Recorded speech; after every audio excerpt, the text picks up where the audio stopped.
चलो, अब आज का जो डिस्कशन हम लोग को मिलने वाला है वो है बीआरएस के ऊपर।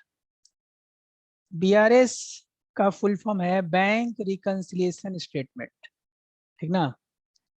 तो ये जो चैप्टर है, ये चैप्टर को हम लोग एक स्टेटमेंट के फॉर्म में जानते हैं। अगर कोई पूछे कि बीआरएस कौन सा अकाउंट है, वैसे तो अकाउंट तीन तरह का होता है, रियल, नॉमिनल और पर्सनल।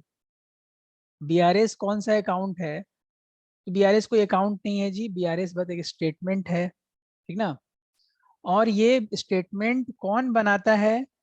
तो बीआरएस स्टेटमेंट बनाने वाला आदमी है जिसका बैंक में अकाउंट, और जो रेगुलरली बैंक में अपना पैसा डिपॉजिट कर रहा है, वहां से पैसा निकाल रहा है।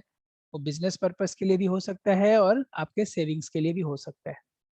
तो एकदम मीनिंग समझ लेते हैं बीआरएस का तुरंत, ये दो लाइन पढ़ के।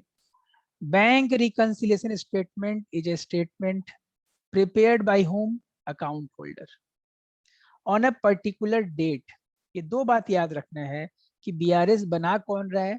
वैसा आदमी जिसका बैंक में अकाउंट है। और दूसरा बात, कब बना रहा है? किसी एक पर्टिकुलर डेट पे, किसी भी डेट पे। तुम सोचोगे सर मेरा बैंक में अकाउंट है, मैं आज के डेट पे, मान लो आज का डेट है 12 अक्टूबर, ये 12 अक्टूबर को मैं ये बीआरएस बना सकता हूँ क्या? एकदम बना सकते हैं। सर आज 15 अगस्त है, 15 अगस्त को हम बना सकते हैं बीआरएस? एकदम बना सकते हैं।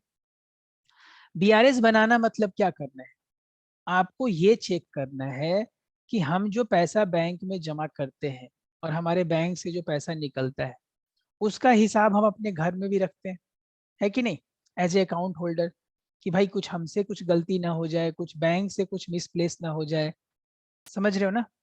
तो उसका हिसाब किताब सब ठीक है ना? हमारे हिसाब से जितना पैसा बैंक में होना चाहिए वही है, ठीक ना। तो दो बात तो तय हो गया कि जो आदमी का बैंक में अकाउंट ही नहीं है, या जिस बिजनेस का बैंक में अकाउंट नहीं है, वो बीआरएस बनाएगा क्या? नहीं बनाएगा। और दूसरा, बीआरएस बनाते कब है? एक पर्टिकुलर डेट के आसपास। जिस डेट में भी बना रहे हैं, उस डेट के बाद का घटना मुझे पता नहीं। अगर आज 12 तारीख है, 12 अक्टूबर, तो 13 अक्टूबर को क्या होने वाला है बैंक में वो मुझे पता नहीं, है कि नहीं। अब तक जो हुआ है वही हमारे पास एविडेंस है। और अगर हम लोग 30 जून को बना रहे हैं, तो 30 जून के बाद अगर कोई काम हो रहा है बैंक में, मतलब वो हमारे लिए हुआ ही नहीं, ठीक ना। ऐसा समझने वाले। तो बीआरएस में हम लोग आगे बढ़े इससे पहले हम लोग को दो चीज समझना जरूरी है कि भाई बीआरएस में हम लोग को एक कैशबुक का इंफॉर्मेशन होना जरूरी है कि कैशबुक में हम लोग क्या करते हैं, ठीक ना। कैशबुक में हमारे पास क्या घटना है और पासबुक में क्या है। चलो, तो थोड़ा कैशबुक पासबुक पे चर्चा कर लेते हैं बीआरएस में जाने से पहले, ठीक है। सबसे पहले बताओ, तुम लोगों ने 2 कॉलम कैशबुक या 3 कॉलम कैशबुक बनाया है, ठीक ना। अभी थोड़ा उस पर चर्चा कर लेते हैं। 2 कॉलम या 3 कॉलम कैशबुक पे थोड़ा चर्चा कर लेते हैं। आइए, ये हमारा 2 कॉलम कैशबुक बनने वाला है, ठीक है। ये हो गया भाई एक कॉलम, ये हो गया आपका दूसरा कॉलम, ये हो गया आपका एक कॉलम, ये हो गया दूसरा कॉलम। ये कैशबुक, ये इसका डेबिट साइड, ये इसका क्रेडिट साइड। ये मान लीजिए कैश कॉलम, ये बैंक, ये कैश कॉलम, ये बैंक कॉलम, ठीक है।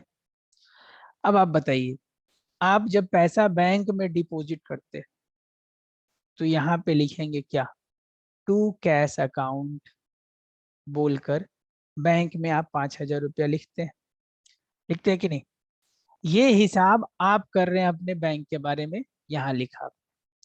आपको किसी ने चेक दिया, मान लो उसका नाम मिस्टर एक्स है, टू मिस्टर एक्स बोलकर आप उसका चेक बैंक में डिपॉजिट कर दिया। आप डेबिट साइड में लिखेंगे, मान लीजिए 10,000 का चेक होगा। आपने किसी को चेक से पेमेंट किया, सैलरी ही दिया, चेक से दिया, तो 22 सैलरी बोलकर बैंक कॉलम में लिखेंगे। मान लो 5,000 रुपये या 15,000 कहीं चेक आपने दे दिया सैलरी में, तो जब जब चेक से पेमेंट होता है हम लोग क्रेडिट साइड में लिखते हैं, जब जब पैसा बैंक में आता है हम अपने कैशबुक के डेबिट साइड में लिखते हैं। ये बात क्लियर है ना, कि हम लोग भी, ध्यान से सुनो, कैशबुक में दो कॉलम बना के चल रहे हैं। ये बैंक वाला कॉलम में हम लोग क्या लिखते हैं कि हमने बैंक में कितना पैसा डिपॉजिट किया है। वो हमारे थ्रू भी हो सकता है और किसी और के थ्रू भी हो सकता है। हमने डिपॉजिट किया तो टू कैश बोला, मेरे बदले मेरा एक डेटर था जिसका नाम मेरे को नहीं पता, तो टू डेटर बोल के मैंने वो मेरा डेटर मेरे बैंक में डायरेक्टली पैसा डिपॉजिट कर दिया। मुझे पता चला तो मैं कहाँ लिखूंगा, बैंक कॉलम में लिखूंगा कि नहीं बताओ। यहाँ बैंक कॉलम में मुझे लिखना पड़ेगा। मेरा एक डेटर है, बोला सर मैंने आपके अकाउंट में पैसा डाल दिया है, अब देख लो। तो मुझे 5 दिन बाद बता रहा है, पैसा तो 5 दिन पहले ही आ गया होगा, तो तुरंत मैं उस डेट पे जाके यहाँ पे लिखूंगा। मान लो उसने 50,000 रुपए डाल दिए। तो तुम लोग एक चीज देख रहे हो ना कि कैशबुक में भी बैंक अकाउंट मेंटेन हो रहा है। मतलब बैंक में क्या पैसा आ रहा है क्या पैसा जा रहा है, ये हम अपने अकाउंट्स में मतलब मैनुअल फॉर्म में भी मेंटेन करके चल रहे हैं, है कि नहीं। ये बात समझना है। दूसरा बात ये समझना है कि जब भी पैसा मिलेगा, हम लोग कैशबुक वाले में ध्यान से देखो, जब भी हमें पैसा मिल रहा है तो हम लोग इधर डेबिट साइड में लिख रहे हैं। कहीं से भी पैसा मिल रहा है, अगर बैंक में पैसा आ रहा है तो उसके डेबिट कॉलम में लिख रहे हैं। यानी कैशबुक में अगर हम डेबिट साइड में लिखा, यानी हमारे बैंक में पैसा आया है। और जब हम पेमेंट कर रहे हैं, मान लो हमने फर्नीचर खरीद लिया और चेक से पेमेंट किया, फर्नीचर खरीद लिया और चेक से पेमेंट किया, तो हम यहाँ लिखते हैं मान लो 20,000 का पेमेंट कर दिया। जब भी पेमेंट हो रहा है तो क्रेडिट साइड में जा रहा है, हाँ या ना। एकदम क्लियर है ये बात। तो कैशबुक अगर डेबिट हो रहा है, कैशबुक डेबिट हो रहा है, कैशबुक का कौन सा कॉलम डेबिट हो रहा है ये इंपॉर्टेंट है। कैशबुक का डेबिट होना इंपॉर्टेंट नहीं है, कैशबुक का कौन सा कॉलम डेबिट हुआ इसको ध्यान से सुनना है। क्वेश्चन में बोला है कैशबुक का बैंक कॉलम डेबिट हो गया, अच्छा इसका मतलब बैंक में पैसा आ गया होगा। कैशबुक का बैंक कॉलम क्रेडिट हो गया, इसका मतलब बैंक से पैसा निकल गया है। ये हम लोग अपने कैशबुक में लिखते हैं। अब ऐसा लिखा हुआ है, the debit side of cashbook, ठीक है, इंक्रीज, कौन सा कॉलम, मान लो बोल दिया कैश कॉलम। तो ये तो कैश में लिखा हुआ है, इसको बैंक से मतलब ही नहीं है ना। मतलब ये कैश कॉलम अलग कहानी बताता है बैंक कॉलम। तो बीआरएस में हमको कैश कॉलम से मतलब नहीं है, हमको सिर्फ बैंक कॉलम में क्या हुआ है इससे मतलब होना चाहिए। तो अगर किसी ट्रांजेक्शन में कुछ कैश कॉलम से संबंधित बात लिखा हुआ है, मतलब वो मेरे लिए लिखा हुआ ही नहीं है, हम ये समझेंगे, क्योंकि हम कैशबुक का सिर्फ बैंक कॉलम के बारे में बात कर रहे हैं, ठीक ना। यानी कैशबुक तो नाम हम बोलते हैं, लेकिन कैशबुक में कौन सा कॉलम के बारे में बात होगा, बैंक कॉलम के बारे में, ठीक है। दो बात और याद रख लेना है कि जब जब हमारे कैशबुक के बैंक कॉलम के डेबिट साइड में पैसा लिखा जा रहा है, मतलब हम ये मान रहे हैं कि हमारे बैंक में पैसा आ रहा है, आ रहा है। और जब जब हमारे कैशबुक के बैंक कॉलम के क्रेडिट, बैंक कॉलम, कॉलम का नाम बोलना ही पड़ेगा आपको, कौन सा column, bank column, bank column के अगर क्रेडिट साइड में अगर पैसा जा रहा है मतलब वहां से लिखा हुआ है, मतलब वहां से पैसा जा रहा है, ठीक है। ये हम लोग हिसाब ऐसा मेंटेन करते हैं और उम्मीद करते हैं आप समझ गए हो। अब चलते हैं पासबुक को देखते हैं, पासबुक कैसा दिखता है। तो पासबुक भैया ऐसा दिखता है, जब ये क्लास तुम सुन रहे हो कर रहे हो, अभी ही घर पे अपने मम्मी या पापा का बैंक अकाउंट का पासबुक मांग के एक बार देख लेना, ठीक ना। हर बैंक का पासबुक कम बेस ऐसा ही रहता है। यहाँ पे एक डेट का कॉलम होगा मान लीजिए, यहाँ पे एक पर्टिकुलर लिखा हुआ रहेगा, ठीक है, पर्टिकुलर। यहाँ पे मान लीजिए आपका एक डिपॉजिट, और यहाँ पे एक विड्रॉल का कॉलम, और यहाँ पे बस मान लो डेबिट क्रेडिट, बस, ठीक ना। या यहाँ पे मान लो एक अमाउंट का भी बना ही देते हैं, या बैलेंस, कुछ भी ऐसा मान लो, इतना डिटेल नहीं भी हो सकता है। अब ध्यान से सुनो, इसमें ऐसा माना है, एक तारीख को, एक तारीख को मान लीजिए आपके बैंक में पैसा था, ठीक ना। तो यहाँ लिखा रहेगा, क्या लिखा रहेगा जी, by balance BD, by balance BD लिखा हुआ रहेगा। मान लीजिए आपके डिपॉजिट में 50,000 रुपए था, तो यहाँ लिखा रहेगा यहाँ अमाउंट में भी लिखा रहेगा 50,000 और यहाँ पे क्रेडिट बैलेंस लिखा रहेगा, क्रेडिट है। पासबुक मतलब क्या? पासबुक में कौन प्रिंट करता है? बैंक प्रिंट करता है। और बैंक ये मान के चलता है, बैंक मानना क्या है, बैंक हम लोग को क्या मानता है? अपना क्रेडिटर मानता है। इसलिए हमारे बैलेंस के आगे वो क्रेडिट लिख के रखता है, क्योंकि पैसा तो हमने डिपॉजिट किया है। तुम सोचो तुम बैंक हो, तुम्हारे पास मैंने पैसा जमा किया है, तो तुमको मुझे वापस भी तो करना है। तो वो पैसा लेके तुम पार्टी कर लोगे, खा पी जाओगे। इसीलिए बैंक हमेशा उस पैसे को क्या करके लिखता है? ध्यान से देखो, उसको क्रेडिट कॉलम मैंने क्रेडिट लिख के रखता है। अब मान लीजिए 4 तारीख को आपने पैसा डिपॉजिट किया बैंक, ठीक ना? तो पैसा किसने डिपॉजिट किया भाई? किसी ने दिया होगा, ठीक है? तो उसमें जाके तुमको वहां पे लिखना पड़ेगा, बैंक में आपका जाके लिखना पड़ेगा, ठीक है? मान लो किसी मिस्टर एक्स नाम के आदमी ने 10,000 रुपये डिपॉजिट कर दी, तो डिपॉजिट में लिखाया यहाँ पे क्रेडिट, और अमाउंट हो गया 60,000। आप अब आपका ये बैलेंस है, ये लास्ट कॉलम मान लीजिए। हो सकता है ऐसा अगर पासबुक नहीं हो तो कोई दिक्कत का बात नहीं है, आप पहले सिस्टम को समझिए। 10 तारीख को क्या हुआ, आपको पैसा का दरकार पड़ा, आपने पैसा निकाल लिया, खुद जाके निकाला, टू सेल्फ। आपका नाम भी यहाँ लिखा रह सकता है, आपने जैसा वहां पे फॉर्म भरा होगा वैसा। उस दिन वो लोग क्या लिखेंगे, ये विड्रॉल वाले कॉलम में मान लो आपने 30,000 रुपये निकाल ली, अब यहाँ पे डेबिट लिखा जाएगा। देख रहे हो, पासबुक में जब पैसा आ रहा है, सॉरी बैंक में जब पैसा आ रहा है तो बैंक उसको क्रेडिट से लिखता है, और बैंक से जब पैसा जा रहा है तो पासबुक में उस अमाउंट के सामने डेबिट लिखा जा रहा है। मतलब अगर पासबुक के हिसाब से अमाउंट डेबिट हुआ है, मतलब हमारे बैंक से पैसा निकला है। आप समझोगे सर ऐसा क्यों? क्योंकि आप तो क्रेडिटर थे। जब जब आपका बैलेंस बैंक में बढ़ेगा, बैंक आपको क्रेडिट करता है। आप कभी खाना वाना कहीं से ऑर्डर करो, आप अमाउंट पे करते हो तो मैसेज आता है your account debited by such rupees, amount debit हो जाता है। क्यों? क्योंकि इतना पैसा कट गया। तो बैंक की तरफ से मैसेज आया, बैंक वो लैंग्वेज यूज कर रहा है। तो ये बात से समझ दो कि बैंक अगर डेबिट वर्ड यूज किया मतलब हमारे पैसा कट गया है। अब हमारा बैलेंस 30,000 बचा, क्योंकि 60 था, 30 कट गया, हमने निकाल लिया। तो ये चक्कर है, ठीक ना?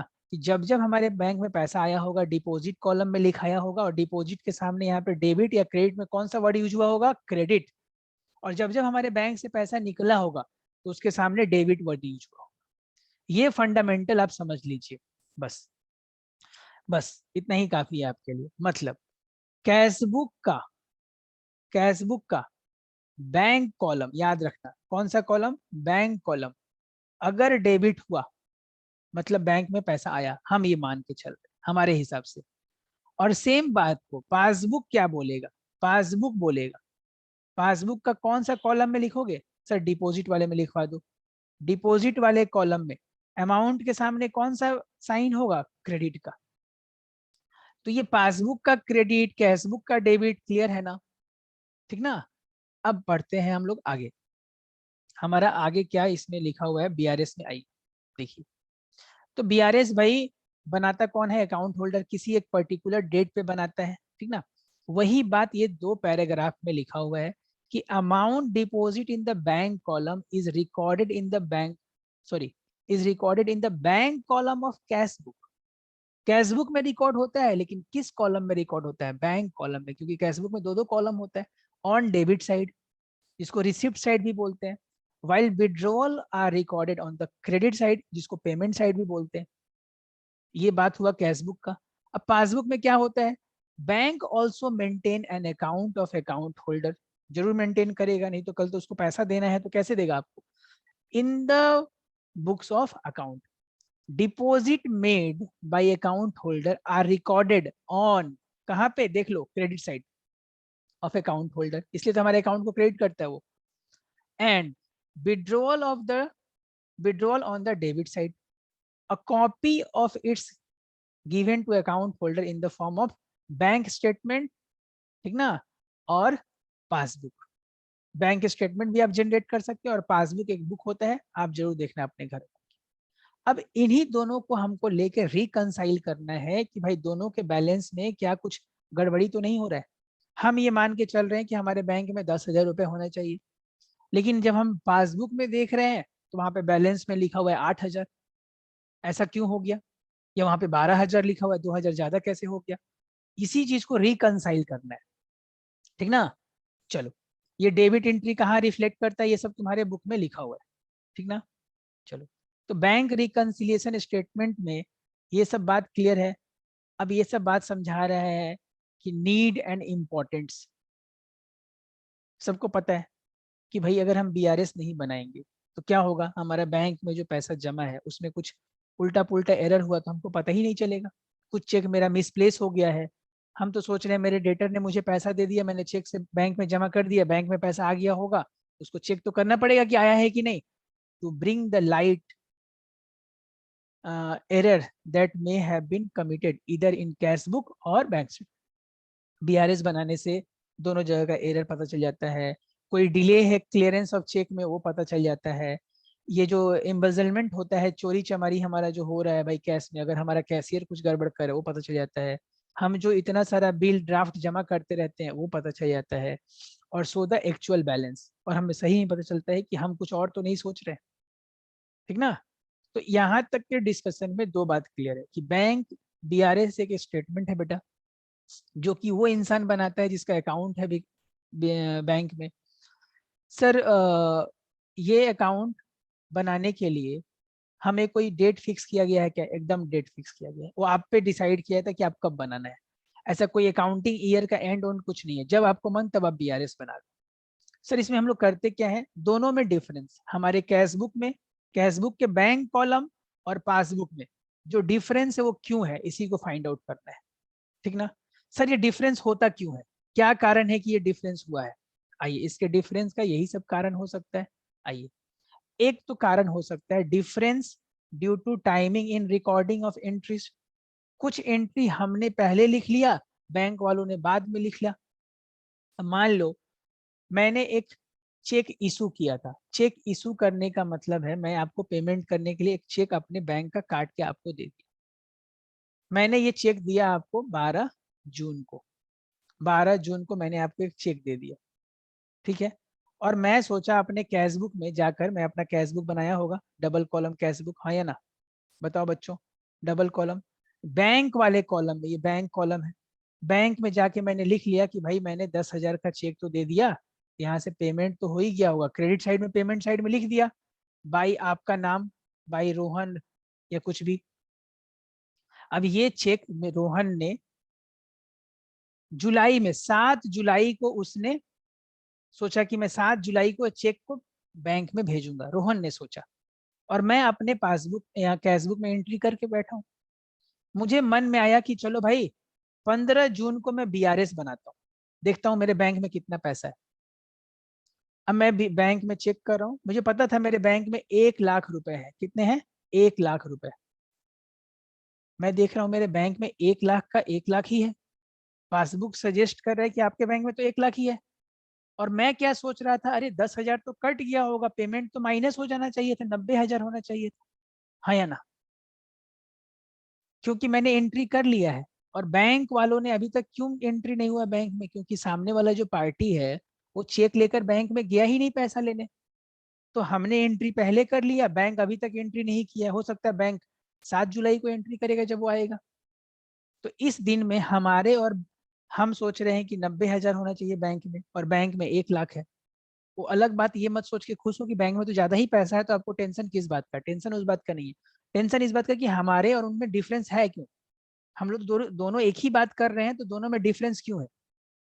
तो एक डिफरेंस का कारण ये होता है कि हमारे जो रिकॉर्डिंग है, कुछ ट्रांजेक्शन हम पहले रिकॉर्ड कर लेते हैं, वो बाद में करते हैं बैंक वाले, या बैंक वाले वो ट्रांजेक्शन पहले रिकॉर्ड कर लिए, हमें पता ही नहीं हमको रिकॉर्ड करना है।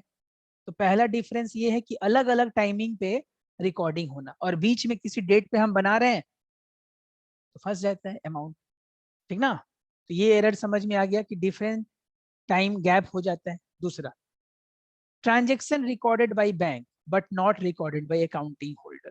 कुछ ट्रांजेक्शन ऐसा है जो बैंक के थ्रू हुआ है, बैंक ने अपने रिकॉर्ड कर लिया अपने स्टेटमेंट, तो उसमें जो पासबुक तुम प्रिंट कराओगे तो वहां लिखा हुआ आ जाएगा, लेकिन तुम भूल गए, तुम अकाउंट होल्डर हो, तुम्हारे माथा से निकल गया, ओमिशन हो गया, तुमने लिखना भूल गया। तो अब क्या हो गया, क्योंकि वहां तो रिकॉर्ड हो चुका है, तो उसके कारण हमारा माइनस या प्लस कुछ तो हो गया होगा बैंक अकाउंट में, लेकिन मुझे पता ही नहीं, मैं लिखा ही नहीं होगा, उसके कारण भी डिफरेंस अराइज होगा।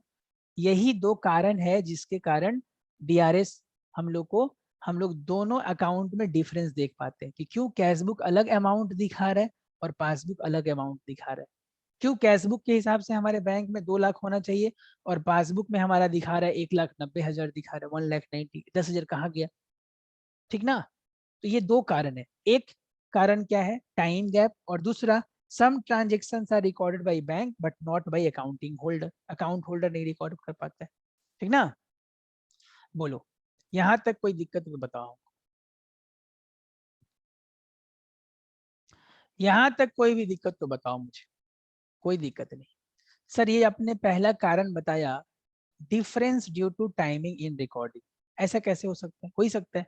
वो चेक इशू वाला, मैं पहले रिकॉर्ड कर लिया, बैंक में बाद में रिकॉर्डिंग हो रहा है। ऐसा भी हो सकता है, तुमने मुझे एक चेक दिया कि ये लीजिए सर आप पैसा ले लीजिए चेक पे, मैंने उसको बैंक में डिपॉजिट कर दिया और मैं आज ही खुश हो गया आज के डेट पे कि भाई मेरे बैंक में तो पैसा आ गया। अब मान लो बैंक में 2 दिन का छुट्टी चल रहा है, बैंक अभी तक उसके कैशियर ने एंट्री करके क्रेडिट ही नहीं किया मेरा अकाउंट, क्योंकि किसी तुम्हारे अकाउंट से पैसा काट कर मेरे अकाउंट में डालेगा तभी तो मेरे अकाउंट में आएगा, तो बैंक का ऑफिशियल आदमी करेगा, वो छुट्टी में गया हुआ ही नहीं। और कल ही मैं बीआरएस बनाने बैठ गया, मैं देख रहा हूँ ये क्या, मैं जो चेक भेजा उसका पैसा तो आया ही नहीं। मैं तो खुश हो रहा होगा ना कि पैसा आ चुका होगा, लेकिन आया ही नहीं। अगेन, ऐसा नहीं कि बैंक मेरा पैसा खा गया, वो एंट्री करेगा, 2 दिन बाद एंट्री करेगा। तो इसके एग्जाम्पल क्या हो गए, चेक इशू। अच्छा, चेक इशू मतलब आपने पेमेंट वाला चेक दिया है किसी को। चेक रिसीव्ड एंड डिपॉजिट मतलब उस चेक से आपको पैसा मिलने वाला है। ठीक ना। ये तो दो तरह का काम हो सकता है इसमें चेक से संबंधित, एक चेक ऐसा होता है जिससे आप पेमेंट करते हैं, एक चेक ऐसा है जिससे आपको पैसा मिलने वाला है। तो कैसे लैंग्वेज पढ़ के समझ में आएगा, जब लिखा हुआ है चेक इशू यानी आपने पेमेंट किया है, जब लिखा हुआ है check received and paid into bank, received and paid मतलब हमने जमा किया है, और मैं ही वो हूँ इंसान हूँ जो जमा किया हूँ, तो मैं अपना ही चेक जमा करूंगा जो मुझे मिला होगा। अब मैं तुम्हारे नाम पे चेक इशू किया और अपने बैंक में तो नहीं डिपॉजिट करूंगा, वो तुम ले जाकर अपने बैंक में डिपॉजिट करो, भाई तुमको पैसा लेना है हमसे। ठीक ना। तो जिसके बुक्स में बना रहे हैं उसके लिए अगर लैंग्वेज लिखा हुआ है चेक इशू, तो यानी उसने चेक किसी को दिया है पेमेंट के लिए, उसके बैंक से पैसा कटने वाला है, कटने वाला है तो वो तो उसको पता है कटने वाला है, तो अपने कैशबुक में एंट्री कर चुका होगा। वहां 2-3 दिन बाद कटेगा या कल कट जाए, टाइम लग जाए किसी कारण से, ये टाइम गैप हुआ कि नहीं रिकॉर्डिंग का। अगला ट्रांजेक्शन क्या है, जो सर बैंक ने रिकॉर्ड कर ली और आप नहीं रिकॉर्ड पाए। अब बताओ, बैंक ने मुझे कुछ इंटरेस्ट दिया, मुझे पता ही नहीं। मान लो ऐसा जमाना है जब मोबाइल है ही नहीं हमारे पास, मैसेज बीच बीच में नहीं आता है, मुझे पता ही नहीं चला कि बैंक ने इंटरेस्ट दे दिया है मेरे को। बैंक में मेरे पैसे के ऊपर इंटरेस्ट मिलेगा ना, बोलो। या फिर बैंक ने मेरे कुछ चार्जेस काट लिए हैं, एटीएम चार्जेस, कुछ चार्जेस वर्जेस काट लिए हैं, चेकबुक का जो फैसिलिटी दिया है, लॉकर फैसिलिटी, उसका कुछ चार्जेस काट लिया है बैंक। तो बैंक ये सब एंट्री करके बैठा है, मुझे पता ही नहीं, तो इसके लिए हमारे और बैंक में झगड़ा होगा। तो ये एंट्री है वैसा एंट्री जो बैंक में तो लिखा गया है लेकिन हमने नहीं। ठीक है। तो ये था रीजन। और भी हो सकता है, इंटरेस्ट एंड डिविडेंड कलेक्टेड, आपके नाम पर बैंक ने, याद तुमको पता होगा कि कोई भी ऑफिशियल काम, इन्वेस्टमेंट, लीगल काम हम लोग बैंक के थ्रू करते हैं। तो बैंक में ही हमारे जो भी हमने बड़े बड़े कंपनी के म्यूचुअल फंड्स खरीदे हैं, शेयर्स खरीदे हैं, उसका इंटरेस्ट डिविडेंड सब बैंक में ही आएगा। ठीक ना, आपके हाथ में कोई दे के नहीं जाएगा कैश में। तो बैंक में अचानक हम लोग मान लो कि टाटा कंपनी के हमने शेयर खरीदा था, उसका जो डिविडेंड मिला हमें वो बैंक में मिला और हमारे पास कुछ मैसेज ही नहीं आया। तो अब कल परसों हम अगर बैंक रिकॉन्सिलिएशन करने बैठे तो हम देखें अरे बैंक का बैलेंस तो ज्यादा दिखा रहा है, हम तो सोचे थे कम होगा। खुशी का बात है, लेकिन ये हमसे मिस कैसे हो गया, यानी वहां पे रिकॉर्ड हो चुका है, हमारे यहाँ पे रिकॉर्ड नहीं हुआ। ठीक ना। तो उसको ठीक करना है। डायरेक्ट पेमेंट, कभी कभी क्या होता है, बैंक को हम लोग बोल के रखते हैं कि भाई तुम डायरेक्ट पेमेंट कर देना। बैंक को हम लोग ऑफिशियल एक लेटर लिख देते हैं कि ये काम हर महीने मेरा फिक्स्ड खर्चा है, आप इसके अकाउंट में पैसा डाल देना, हमारे अकाउंट से बैंक में पेमेंट हुए जा रहा है। और हो सकता है एक दिन हम मिस कर गए, नहीं लिखे। मान लो आपका ही कोई जान पहचान का आदमी किसी मेडिकल कॉलेज, बड़े कॉलेज में पढ़ता है, हर महीने की 1 तारीख को आप 10,000 15,000 उसका ट्यूशन फीस कटता है आपके बैंक से। एक दिन आप मिस कर गए, अरे इसका एंट्री लिखा नहीं आपने कैश बुक में, बैंक से तो पैसा कट चुका है लेकिन आपने नहीं लिखा है, यानी उसका एंट्री अकाउंट होल्डर में नहीं हुआ। तो ऐसा बहुत सा काम हो सकता है जो बैंक ने पैसा वहां से कट गया है। बैंक में पैसा कटना मतलब बैंक में डेबिट हो चुका है, आपके यहाँ कैश बुक में क्रेडिट नहीं हुआ है, पेमेंट साइड आपने नहीं लिखा, तो आप उसको लिखना चाहिए। ठीक ना। ये सब कुछ कारण है जिसके कारण बीआरएस होगा। कुछ एरर भी हो सकता है, कुछ ओमिशन भी हो सकता है। ठीक ना। अब बात करते हैं कि बीआरएस जब हम लोग बनाएंगे तो बनाएंगे कैसे। ठीक है, चलो मालूम चल गया। हम लोग क्या करेंगे कि जब भी कोई ट्रांजेक्शन पढ़ेंगे, बीआरएस पढ़ने के समय करते समय सबसे पहले हमें क्या करना है, हमको बहुत सारा ट्रांजेक्शन मिल जाएगा। मेरे को बोला रहेगा वहां पे कि देखिए सर, आपके कैश बुक में, आपके नहीं, किसी इंसान की, मान लो मिस्टर स्मार्ट,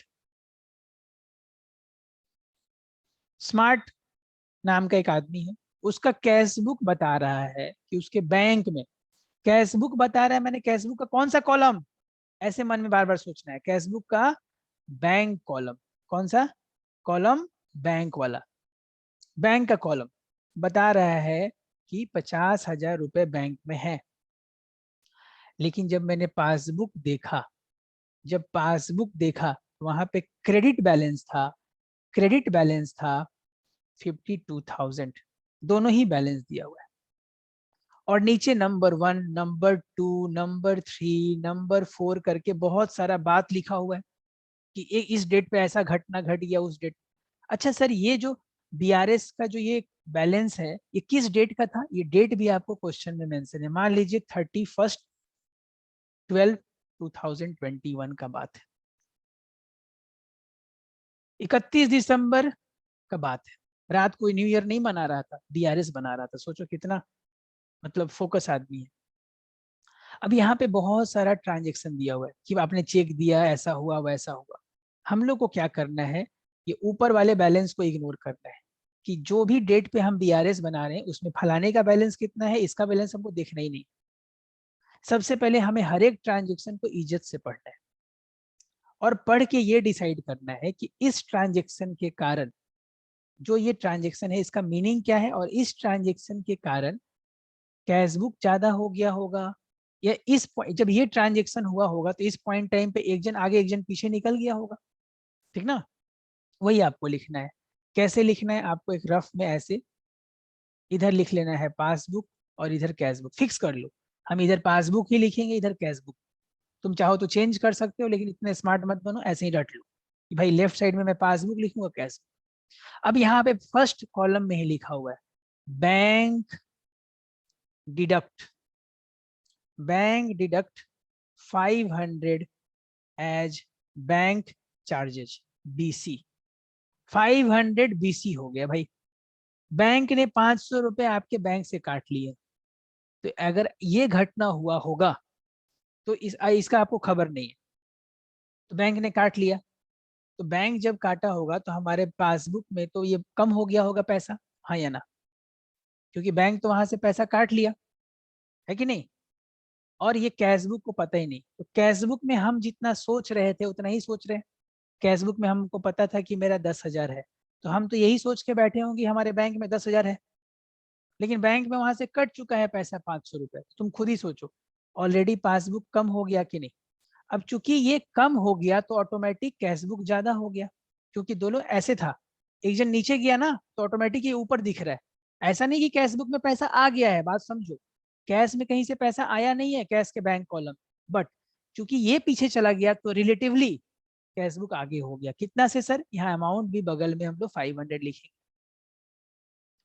तो मेन क्या है कि जो भी ट्रांजेक्शन लिखा है उसको पढ़ के समझना है कि इस ट्रांजेक्शन का मतलब क्या है, इसका कहाँ पे एंट्री हो चुका है, कहाँ एंट्री नहीं हुआ है।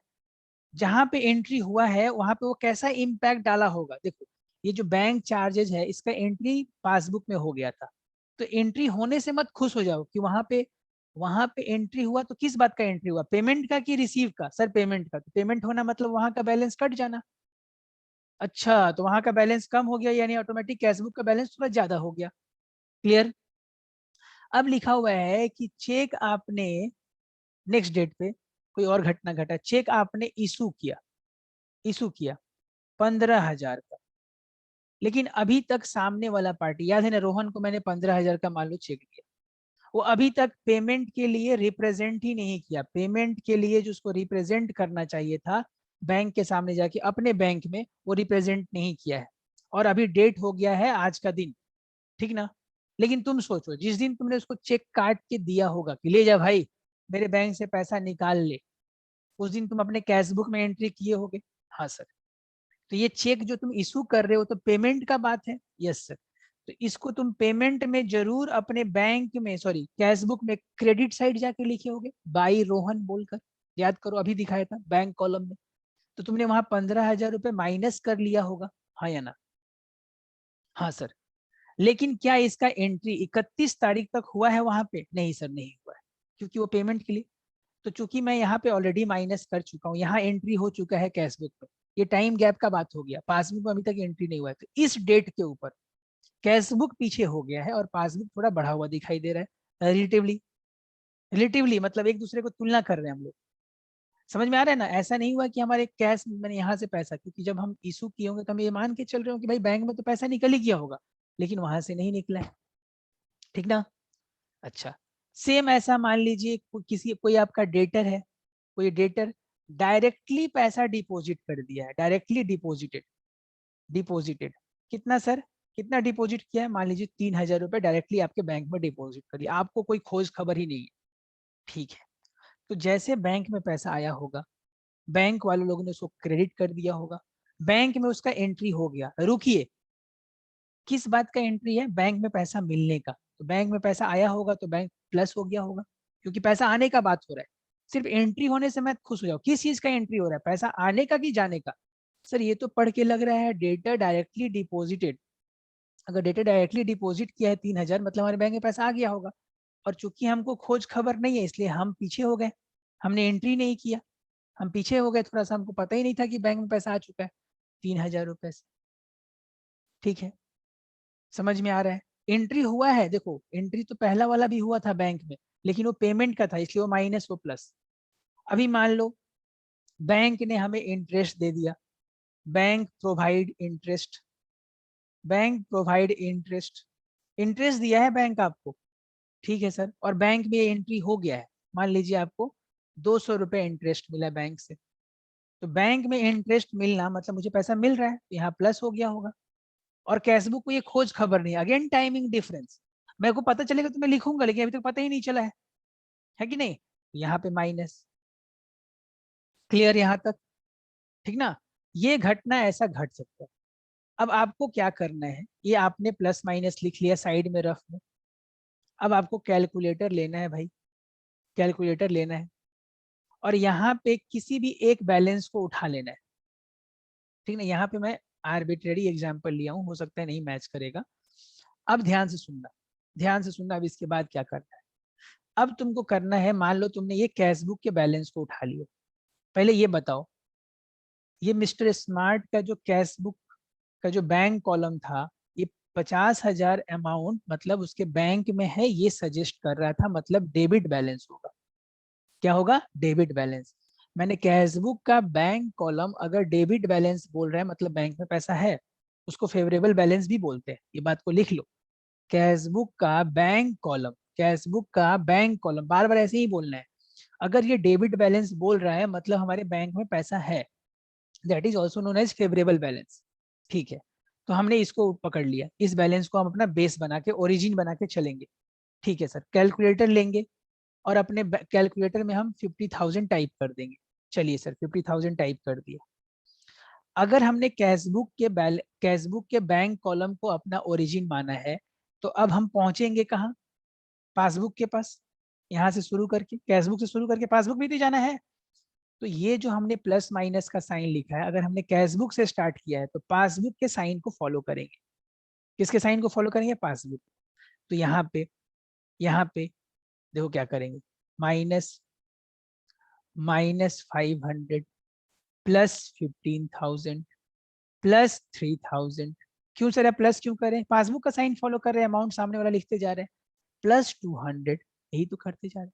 अब इस टोटल करके देखो क्या आंसर आता है। तो ये देखो 1000 रुपए ऐड करने हैं और 3000 ऐड करने हैं, मतलब टोटल 4200, तो 54,200 मोटा मोटी आ रहा है, गलत सही देख लेना, ठीक ना। समझ में आया कि नहीं। सर आप तो यहाँ पे 52 लिखे थे, ये मैं आर्बिट्ररी गलत फिगर लिखा था, इसको हटा देते हैं। चलो मान लेते हैं 54 ही 200 हुआ। तो देखो यही झगड़ा चल रहा था, हम सोच रहे थे कि हमारे बैंक में 50,000 रुपये होना था, पासबुक बोलता है कि नहीं आपके बैंक में तो 54,000 है। दोनों के बीच में डिफरेंस क्यों? ड्यू टू दिस, कुछ ट्रांजेक्शन हमने नहीं लिखा, कुछ हमने लिखा तो उन्होंने नहीं लिखा। अब इसी को सुंदर से स्टेटमेंट फॉर्म में बनाना है। इसी स्टेटमेंट को जब हम बनाते हैं तो उसको बीआरएस बोलते हैं, ठीक ना। हम ऊपर में लिखेंगे। अब इसको बनाने का ये तो रफ तरीका हो गया, आपका आंसर आ गया, लेकिन इसको बनाने का तरीका क्या होगा, इधर देखिए। एक नया पेज ले लेते हैं हम लोग, तो छोड़ो इसी को मिटाओ। सबसे पहले हम लिखेंगे ऊपर में बैंक रिकॉन्सिलिएशन स्टेटमेंट, ऐसे लिख दो भाई। और यहाँ पे 1 मिनट,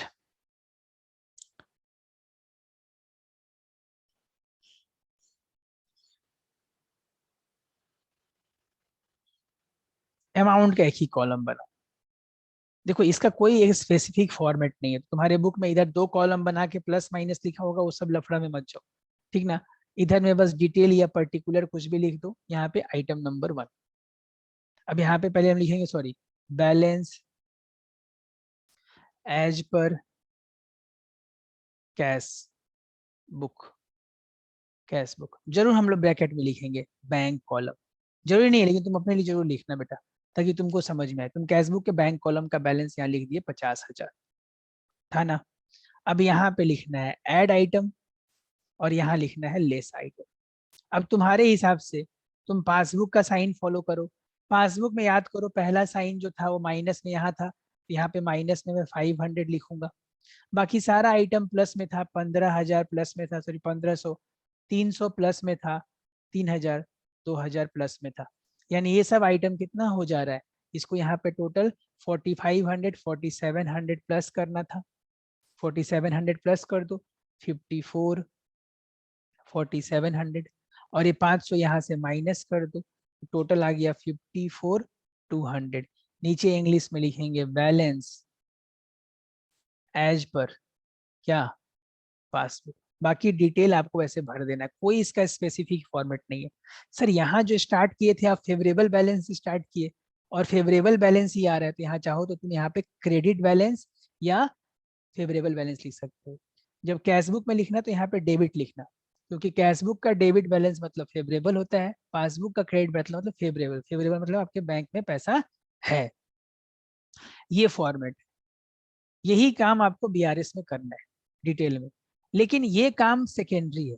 आप मैक्सिमम क्वेश्चन को पढ़िए और ये लिखिए कि उस ट्रांजेक्शन को पढ़ के आप ऐसे एक रफ में बना लीजिए, इधर पासबुक इधर कैश बुक, और आपके हिसाब से उस ट्रांजेक्शन को पढ़ने के बाद क्या लग रहा है कि बैंक में क्या पैसा आ चुका है और हमने नहीं लिखा है, तो आपको यहाँ पे पास, यहाँ पे प्लस, यहाँ माइनस, यहाँ बगल में अमाउंट लिख दीजिए।